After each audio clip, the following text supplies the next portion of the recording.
este breviario histórico, FARC, las Fuerzas Armadas Revolucionarias Comunistas de Colombia. En esta oportunidad hablaremos de los comienzos del autodenominado Ejército de Liberación Nacional.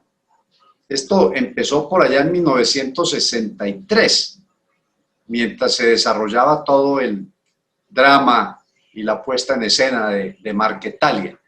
Para ese año, 6 estudiantes colombianos, casi todos de Santander, atraídos por las personalidades carismáticas y muy de moda en aquel entonces de Fidel Castro y el Che Guevara, viajaron a la isla becados por el gobierno de Castro.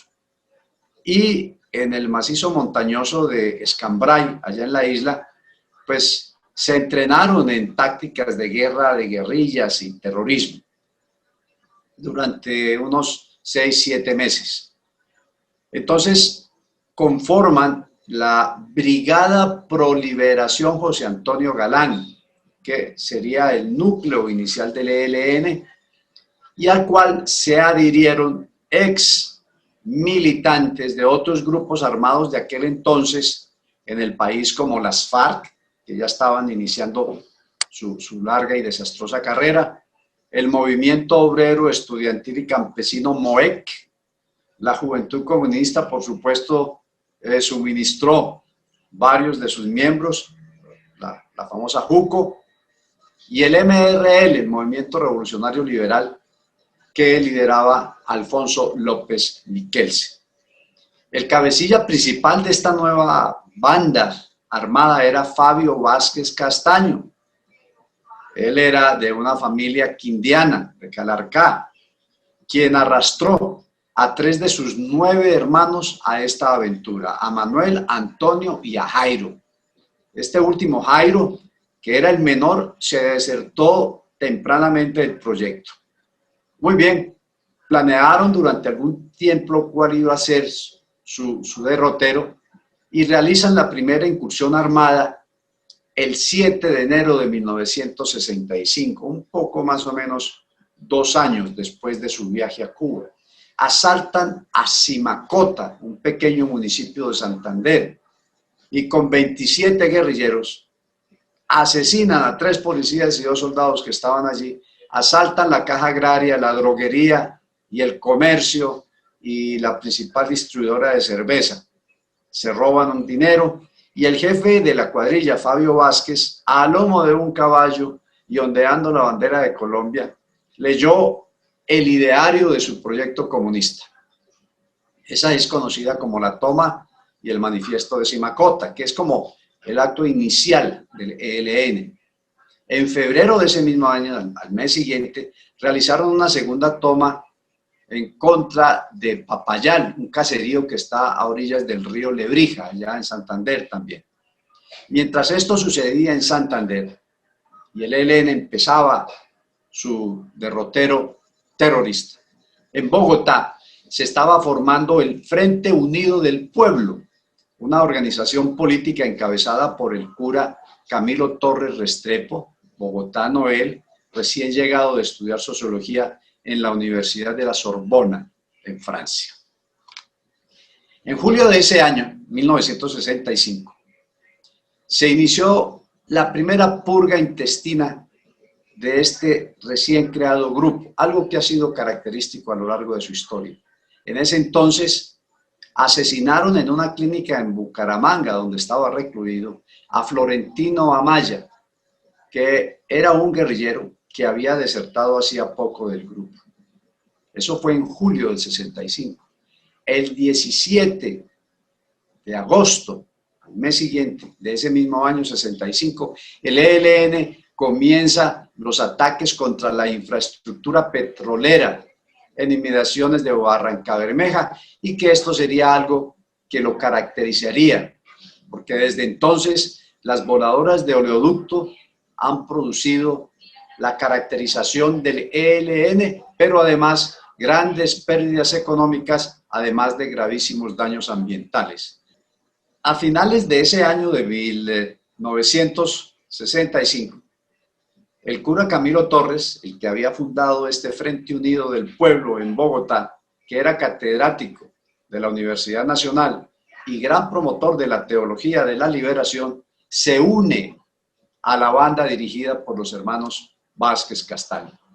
Poco duró el clérigo en la vida guerrillera y menos un mes después, de pronto mes y medio, ya en 1963, en febrero, murió cuando en una refriega con el ejército intentó quitarle el fusil a un soldado.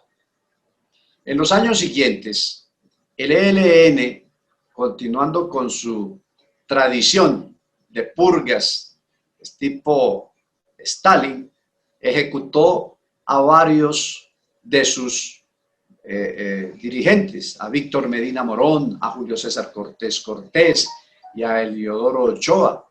Los acusó de intentar tomarse el poder de esa estructura. También fueron asesinados Juan de Dios Aguilera, Salvador Afanador y sobre todo un personaje, Jaime Arenas Reyes, un líder universitario de la Universidad Industrial de Santander, muy conocido, que desertó y que publicó un libro que se llama La guerrilla por dentro, en donde él revela qué es lo que sucede al interior del ELN. Fue asesinado por la espalda en las calles de Bogotá. Aquí sucede algo también que es muy característico del ELN en su también desastrosa historia. En 1969 ingresaron a esta cuadrilla 3 curas españoles.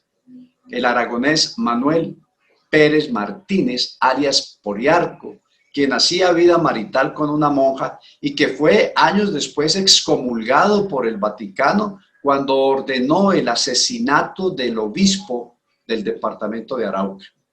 También ingresó otro español aragonés, el señor Domingo Laín, que su nombre le da título a uno de los frentes más beligerantes, una de las cuadrillas más beligerantes de esta organización, y cuyo nombre ha sido asignado como homenaje a una calle en un poblado de Zaragoza.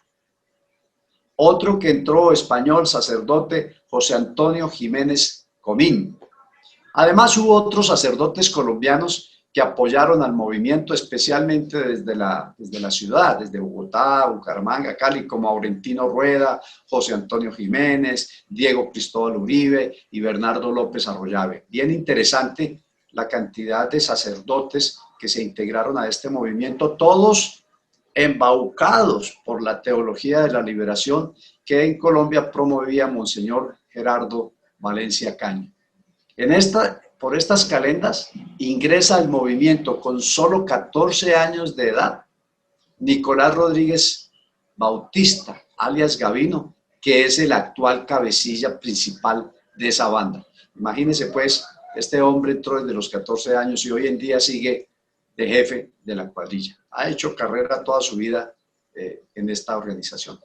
En junio de 1972, en un combate, el ejército decomisó a la mochila de Fabio Vázquez Castaño, que la dejó abandonada, y ahí descubrió una gran cantidad de documentos que permitió a la inteligencia capturar 210 miembros de las redes de milicias y de apoyo logístico al ELN en Bogotá, en Medellín, en Bucaramanga y otras ciudades.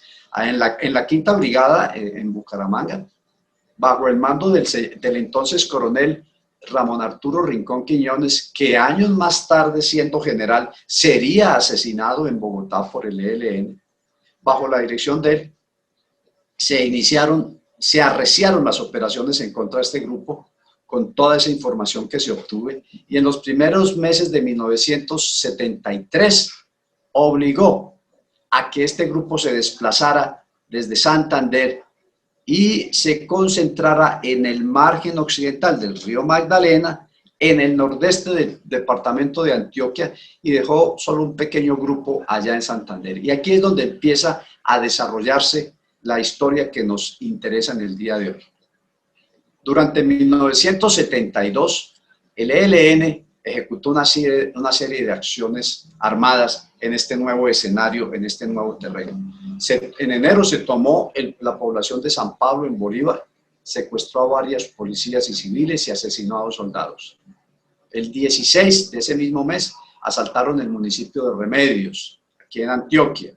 En abril asesinaron 7 soldados y 2 civiles cuando dinamitaron una volqueta que los transportaba en vecindades del mencionado municipio de Remedios. En septiembre se tomaron de nuevo el municipio de Remedios y los municipios de Otú y Santa Isabel en Antioquia y San Pablo en el sur de Bolívar.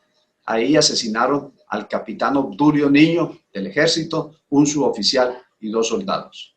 A finales del año 72, ya 2 cuadrillas del ELN al mando de Manuel Vázquez Castaño y de Ricardo Lara Parada se encontraban al nordeste del departamento de Antioquia, donde la organización venía ejecutando estas acciones que les acabo de mencionar. Manuel Vázquez, con 40 hombres, decidió entonces desplazarse un poco más hacia el occidente, ampliar su radio de acción más allá de los límites que inicialmente ellos habían establecido. El propósito de Manuel Vázquez Castaño era cruzar el río Cauca, los ríos Porce, Nechí, la carretera que va de Medellín hacia la costa atlántica y establecerse en la región del nudo de Paramillo sobre la cordillera occidental para cubrir posiciones estratégicas y establecer su presencia en las 3 cordilleras. En enero del año 73, el ELN creó un campamento entre los municipios de Amalfi y Anorí, en Antioquia. Censaron la población, catequizaron a los campesinos sobre la urgencia de derrocar al gobierno, reclutaron un grupo también de campesinos de la región para reforzar la guerrilla y organizaron sus redes de abastecimiento. En abril iniciaron su fase ya militar de operaciones. Uno a uno fueron llegando los guerrilleros de las diferentes zonas y en pocas semanas ya el ELN ejercía un control armado sobre el Bagre, los municipios del Bagre, sobre los poblados de El Banco, Tenche, Santiago y Santa Inés. La columna de Manuel Vázquez duplicó sus efectivos a cerca de 80 y empezó acciones armadas en contra del ejército. El 23 de junio secuestraron, torturaron y asesinaron a 2 soldados de civil que estaban haciendo inteligencia en el área. 2 días más tarde, o sea, el 25, asesinaron a 3 soldados cerca del municipio de Amalfi. En ese momento empieza a ser muy notoria las huellas que van dejando. El 25 de julio había reiteradas amenazas de que se iban a tomar a Anorí. Entonces la inteligencia militar se activa. 2 coroneles, uno de caballería, Álvaro Riveros Abella, que era el comandante de la 4ª Brigada con sede en Medellín, y el otro de artillería, Calixto Cascante, que era su jefe de Estado Mayor de Riveros Abella. El martes 7 de agosto dicen: esto no lo podemos soportar más, y se inician una serie de operaciones en búsqueda del foco guerrillero. Se conforma entonces el Comando Operativo número 10 con compañías de diversos batallones de infantería, algunas unidades de la Fuerza Aérea y de Infantería de Marina, y se designa como comandante de este Comando Operativo número 10 al señor coronel Hernán Hurtado Vallejo, quien posteriormente como comandante de la 4ª Brigada tuve el gusto de ser su ayudante personal. Por eso conozco tan de cerca todo esto que les estoy contando. Bueno, las operaciones se inician entonces al mando del coronel Hurtado Vallejo en ese entonces y al mando del Comando Operativo número 10. Eran fuerzas combinadas de la 4ª Brigada, que tenía la jurisdicción sobre el nordeste antioqueño, y de la 5ª Brigada, con sede en Bucaramanga y con jurisdicción en el Magdalena Medio. Durante las primeras semanas, el ejército lo que hizo fue tender un cerco, cerrar vías de escape y saturar de patrullas el área, obligando a estos guerrilleros a moverse frecuentemente. Se les empezaron a gastar los abastecimientos. Sin embargo, continuaban desplegados en 2 columnas, una en la vanguardia más reducida, que era la que abría la marcha, y otra en la retaguardia con el grueso de los hombres, que en total eran más o menos unos 70, 80. A principios de septiembre, estamos hablando de 1973. A principios de septiembre se desertan 2 de estos guerrilleros y suministran una información muy valiosa sobre la ubicación de sus compañeros. Entonces se pone una ofensiva en marcha.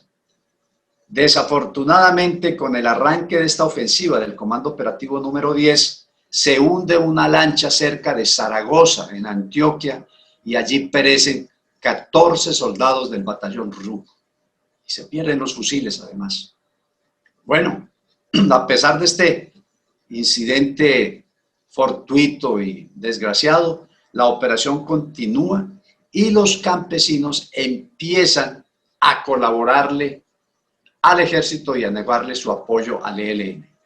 Las tropas se movilizan, utilizan la carretera que va de Medellín a Yarumal, arriba a la cordillera, utilizan el ferrocarril de Puerto Berrío, van por el río Nechí, habilitan helipuertos en Anorí, Zaragoza, Tamí, Cedeño, Pato, adecúan y habilitan el aeropuerto de Amalfi y se organiza toda una estructura de control, un mecanismo de control sobre la población campesina, expidiendo salvoconductos a todos los habitantes de la región para registrar cualquiera de sus movimientos. Era en realidad un cerco muy cerrado, un candado sobre este grupo.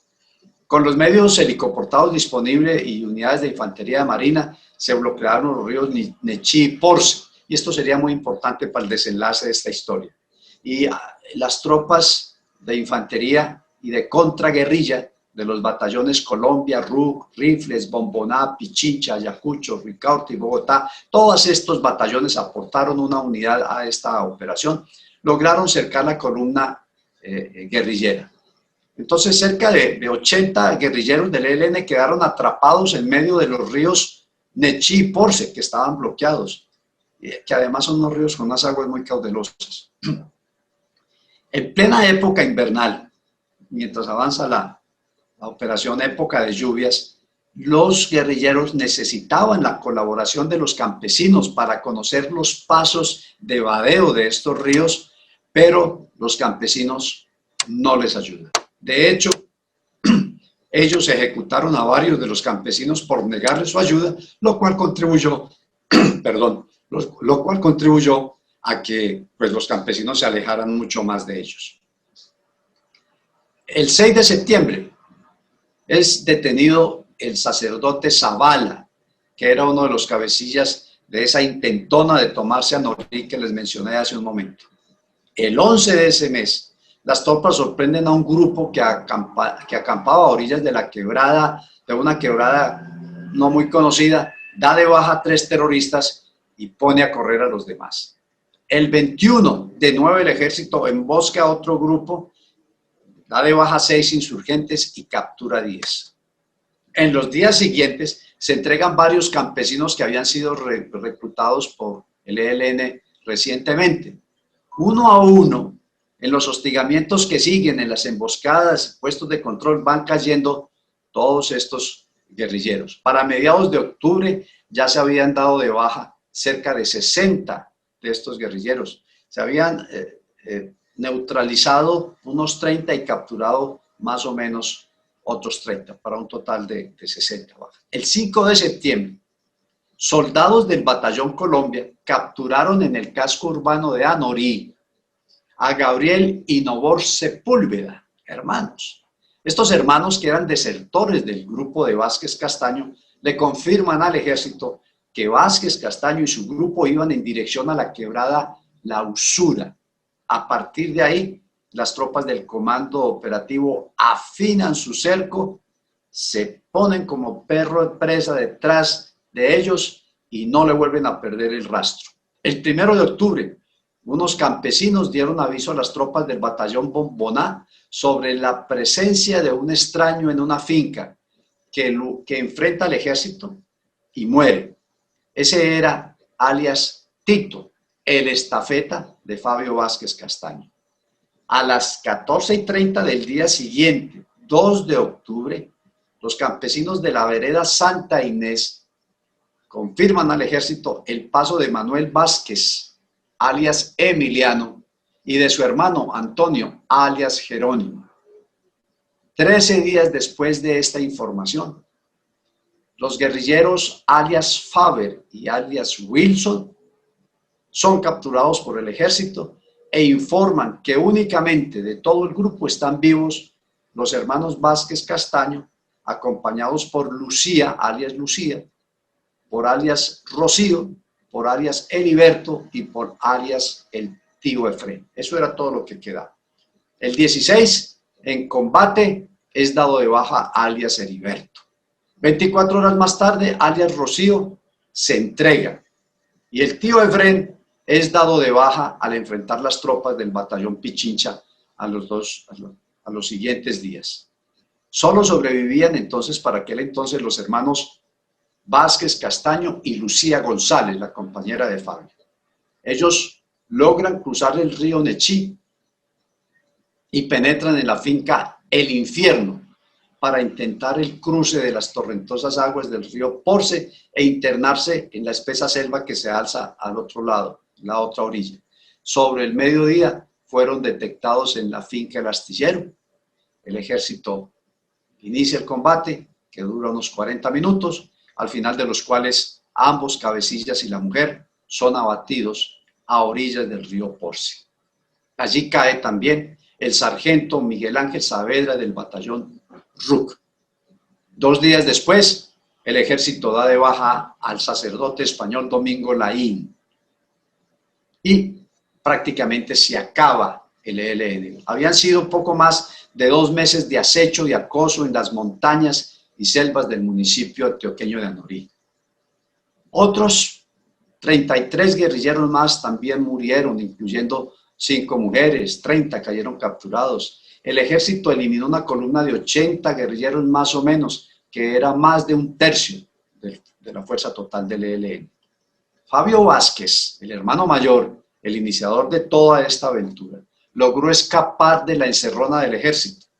Fue destituido como jefe del grupo y tras ser amenazado por sus propios camaradas con un juicio revolucionario, huyó a Cuba, en donde permaneció hasta su muerte por causas naturales hace un año o año y medio, 2018-2019. La fecha no es precisa porque, como todo lo de Cuba, no se sabe con exactitud, eso lo mantienen allá muy oculto. El ELN entonces quedó diezmado después de esta derrota y no pudo volver a organizarse sino hasta 1983, con la participación y el apoyo del gobierno alemán, de una compañía alemana, la Mannesmann, en un territorio que se llama Arauca, y empezó a estar bajo el mando del cura español alias Poliarco. De esto hablaremos en otro capítulo. La operación Anorí, pues, fue un conjunto de operaciones militares de rastreo, seguimiento, acoso y combate en un ambiente de contrainsurgencia que demostró que la perseverancia, la inteligencia de combate, la movilidad, el buen trato a la población civil son efectivos para este tipo de guerra irregular. Según el propio Nicolás Rodríguez Bautista, jefe de esta banda, Anorí fue una severa derrota militar para el ELN, que con su espíritu castrista quería seguir el ejemplo del Che Guevara, promovido por Regis Debray desde Francia, del foquismo, crear un foco a partir del cual irradiaría en su movimiento guerrillero, como lo intentó hacer el Che en Bolivia y que también fracasó allá en Ñancahuazú. Aunque el ELN subsiste actualmente con sus cabecillas, integrantes de lo que ellos llaman el COS, el Comando Central, protegidos por Cuba, quien los parió, por el gobierno castrista y con el apoyo actualmente del gobierno venezolano.